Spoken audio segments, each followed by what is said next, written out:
नमस्कार, मैं अश्विनी कुमार आर्य। हमारे बहुत सारे मित्रों का ये सुझाव था कि मुझे भारत के संविधान पे कुछ बनाना चाहिए, भारत के संविधान से संबंधित वीडियो बनाना चाहिए।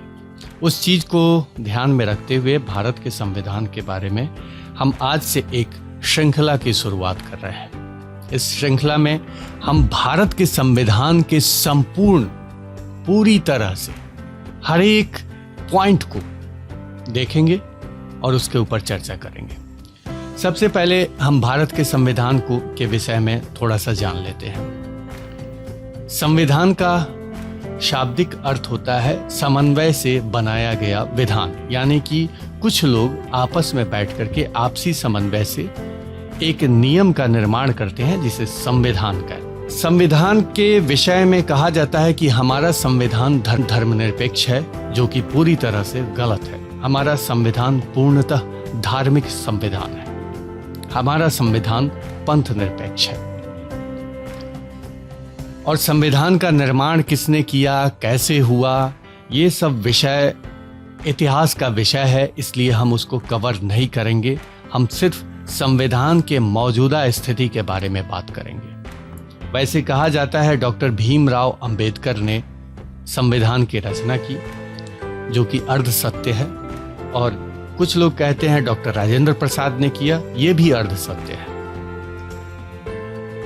तकरीबन 400 लोगों ने इस संविधान निर्माण में कार्य किया। हाँ, ये कह सकते हैं कि भारत के संविधान को अगर एक टीम इंडिया की तरह देखा जाए तो इसके कैप्टन थे डॉक्टर राजेंद्र प्रसाद और इसके मैन ऑफ द मैच थे डॉक्टर भीमराव अंबेडकर। अगर ये दोनों नहीं होते तो भारत के संविधान की परिकल्पना सिर्फ परिकल्पना भर रह जाती, ये कभी बनता ही नहीं। क्योंकि बाकी लोगों में समन्वय बिठाना एक बहुत बड़ा साहसिक कार्य होने के साथ साथ इसको कह सकते हैं कि दिमागी उलझनों से भरा हुआ था। हम जानते हैं कि हमारे देश में विभिन्नता, संस्कृतियों का कुछ ही दूरी पे बदल जाना और भाषा का बदलना, इतना बड़ा डाइवर्सिटी है। फिर उस डाइवर्सिटी को लेते हुए यूनिटी में आना, ये मामूली काम नहीं था, जो कि हमारे संविधान निर्माताओं ने किया। डॉक्टर भीमराव अंबेडकर ने हमारे इस संविधान के ड्राफ्टिंग का काम किया। इसको जो अभी हम जिस प्रारूप को देख रहे हैं, इसकी रचना डॉक्टर भीमराव अंबेडकर ने की और समन्वय बनाने का काम डॉक्टर राजेंद्र प्रसाद ने किया। चलिए, हम भारत के संविधान के विषय में थोड़ा बहुत तो जान लिए, अब इसमें क्या है उसके बारे में हम जानते हैं। भारत के संविधान के विषय में सबसे पहले इसका शुरुआत होता है उद्देशिका से। मेरे पास जो अभी संविधान है, जो आप अभी स्क्रीन पे देख रहे हैं, इसमें ये जो पीडीएफ है, ये हमने भारत सरकार के लेजिस्लेटिव वेबसाइट से डाउनलोड किया हुआ है। तो यह पूरी तरह से ऑथेंटिक पीडीएफ है, इसमें किसी भी तरह का कोई मिलावट नहीं है। इसको हम लोग देखते हैं। हम भारत के लोग भारत को एक संपूर्ण प्रभुत्व संपन्न समाजवादी पंथ निरपेक्ष लोकतंत्रात्मक गणराज्य बनाने के लिए तथा उसके समस्त नागरिकों को सामाजिक, आर्थिक, राजनैतिक, न्याय, विचार, अभिव्यक्ति, विश्वास, धर्म और उपासना की स्वतंत्रता, प्रतिष्ठा और अवसर की समता प्राप्त कराने के लिए तथा उन सब में व्यक्ति की गरिमा और राष्ट्र की एकता और अखंडता सुनिश्चित करने वाली बंधुता बढ़ाने के लिए दृढ़ संकल्प होकर अपनी इस संविधान सभा में आज तारीख 26 नवंबर 1949 ईस्वी मिति मार्गशीर्ष शुक्ल पक्ष सप्तमी संवत 2006 विक्रमांत को एतद द्वारा इस संविधान को अंगीकृत, अधिनियमित और आत्मर्पित करते हैं। आज हम सिर्फ उद्देशिका पे चर्चा करेंगे। इसमें संपूर्ण प्रभुत्व संपन्न समाजवादी पंथ निरपेक्ष लोकतंत्रात्मक गणराज्य जो है 1976 के संविधान संशोधन में 3/1/1977 को इसको लागू किया गया। इसको इसमें जोड़ा गया। पहले ये था हम भारत के लोग, भारत को एक बनाने के लिए तथा उसके समस्त नागरिकों को, और आगे जो है वो सारी चीजें थी। लेकिन इसमें संपूर्ण प्रभुत्व संपन्न समाजवादी पंथ निरपेक्ष लोकतंत्रात्मक गणराज्य को 1976 में जोड़ा गया था। अब यहाँ पे ध्यान देने वाली चीज है, हमारे संविधान में धर्मनिरपेक्षता की बात नहीं आ रही है। हमारा संविधान धर्म को लेकर के क्या कह रहा है? सामाजिक, आर्थिक और राजनैतिक न्याय, विचार, अभिव्यक्ति, विश्वास, धर्म और उपासना की स्वतंत्रता। भारतीय परिप्रेक्ष्य में भारतीय दर्शन के अनुसार धर्म का अर्थ होता है जिसे हम धारण करते हैं, वो धर्म है। धारयति इति धर्म, जिसे हम धारण करते हैं वो धर्म है, न कि किसी और ने हमारे ऊपर कुछ थोप दिया हो और उसके अनुसार हम चल रहे हैं लकीर का फकीर बन के, वो धर्म है। वो भारत में धर्म नहीं है, उसको पंथ और संप्रदाय कहा जाता है, जिसके लिए भारत का संविधान कहता है कि इस मामले में हमारा संविधान पंथ निरपेक्ष है, किसी के साइड में नहीं है। जितने भी पंथ हैं भारत में, वो भारत के संविधान के सामने एक बराबर है, इक्वालिटी है, वहां पे समानता है, बशर्ते वे पंथ भारत के संविधान में दिए गए मौलिक अधिकारों का हनन ना करते। अर्थात भारत के संविधान ने जो अपने नागरिकों को अधिकार दिया है उसका हनन किसी भी प्रकार से न किया जाए, उस पंथ को मान्यता भारत सरकार देती है। अगर कोई ऐसा पंथ है जो भारत के नागरिकों के मौलिक अधिकारों का हनन करती है, तो भारत के संविधान के पास ये अधिकार है, ये शक्ति है कि उस पंथ के नियमों में बदलाव करे या उसे पूरी तरह से भारत में वर्जित कर दिया जाए। हमारा संविधान पंथ निरपेक्षता के अलावा एक और बात बताता है, संपूर्ण प्रभुत्व संपन्न। संपूर्ण का मतलब होता है टोटल, और प्रभुत्व संपन्न का मतलब होता है कंप्लीटली सेल्फ डिपेंडेंट, किसी भी तरह से किसी के ऊपर आश्रित न रहना, उसको प्रभुत्व संपन्न कहा जाता है। भारत के संविधान में यह परिकल्पना की गई है कि भारत को एक ऐसा राष्ट्र बनाया जाए जो किसी और देश के ऊपर निर्भर न रहे, यह पूरी तरह से आत्मनिर्भर हो, यह पूरी तरह से शक्ति संपन्न हो। उसके बाद इतना शक्ति होने के बाद हमारा राष्ट्र कैसा होगा?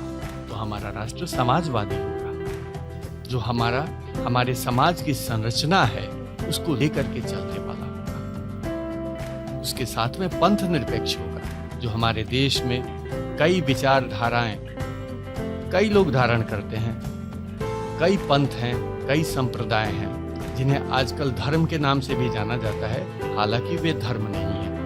हमारे देश ने जिस दिन इस संविधान को धारण किया, एतद द्वारा इस संविधान को अंगीकृत, अधिनियमित और आत्मर्पित करते हैं, उसी दिन भारत का संविधान भारत के लोगों का धर्म बन गया।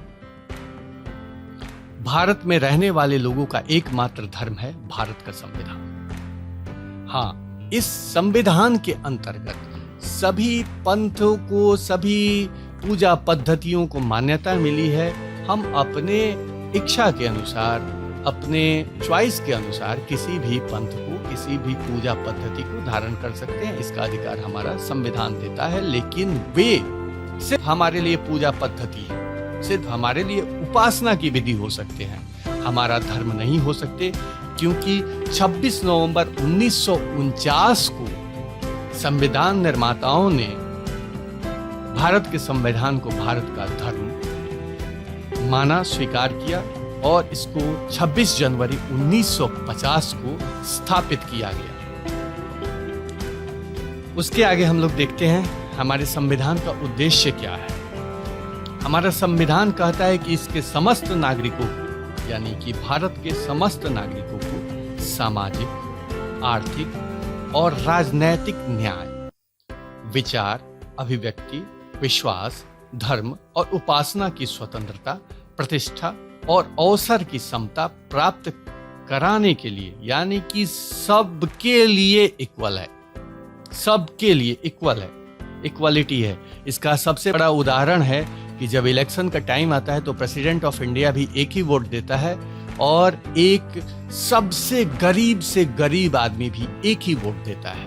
वहां पे उस स्थिति में भारत का राष्ट्रपति और भारत के सबसे निम्न स्तर पे रहने वाले व्यक्ति में कोई फर्क नहीं रहता।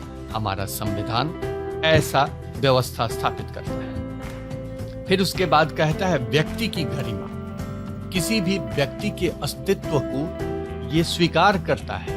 हमारा संविधान कहता है कि कोई व्यक्ति है, किसी भी व्यक्ति का अस्तित्व है, चाहे वो धनी हो, गरीब हो, अमीर हो, बूढ़ा हो, जवान हो, बच्चा हो, कोई भी हो, उसका अस्तित्व है तो उसकी गरिमा को हमें स्वीकार करना होगा। उसके गरिमा को हमें स्वीकार करना होगा। राष्ट्र की एकता और अखंडता को फिर से 1976 में जोड़ा गया। राष्ट्र की एकता और अखंडता राष्ट्र में एकता और अखंडता का कारण व्यक्ति की गरिमा है, इसीलिए गरिमा के साथ इसको राष्ट्र की एकता और अखंडता को जोड़ा गया है। उसके बाद कहता है कि सुनिश्चित करने वाली बंधुता बढ़ाने के लिए। बंधुता किस बेसिस पे? व्यक्ति के गरिमा के साथ बंधुता। कोई भी व्यक्ति है उसके साथ आपका बंधुत्व है, आपका मैत्री है। उस स्थिति में जब आप उस व्यक्ति के आत्माभिमान के, आत्मस्वाभिमान का आप सम्मान करते हैं और सामने वाला भी आपके आत्मसम्मान का, आपके स्वाभिमान का सम्मान करता है। इस स्थिति का, ऐसे कंडीशन के बंधुत्व की बात हमारा संविधान करता है कि हमें एक दूसरे के का सम्मान करना चाहिए और एक दूसरे से के साथ समन्वय बना करके रहना चाहिए। दृढ़ संकल्प होकर, केवल संकल्प नहीं दिया है, दृढ़ संकल्प होकर के, अटल संकल्प, ऐसा संकल्प जिसे हिलाया नहीं जा सकता, जिसे बदला नहीं जा सकता, उस संकल्प के साथ भारत के संविधान की रचना की गई है। भारत के संविधान में हर एक चीज को, हर एक पहलू को, व्यक्ति के जीवन से लेकर के, प्रकृति से लेकर के, इंफ्रास्ट्रक्चर से लेकर के, सिस्टम से लेकर के, हर एक पहलू को टच किया गया है और उसके बारे में नियम बनाए गए हैं। जो नियम केवल संबंधित व्यक्ति के लिए नहीं अपितु देश के सभी नागरिकों के लिए मान्य है और इसको किसी भी स्थिति में कोई व्यक्ति विशेष बदल नहीं सकता। अगर हमारे संविधान में किसी भी तरह का कोई परिवर्तन करना है तो यह सिर्फ विधायिका और संसद के द्वारा ही संभव है। आज बस इतना ही। अगले दिन हम संविधान के भाग 1 से शुरू करेंगे राज्य, संघ और उसके क्षेत्र के विषय में हमारा संविधान क्या कहता है। तब तक के लिए मुझे आदेश दीजिए। नमस्कार, जय हिंद।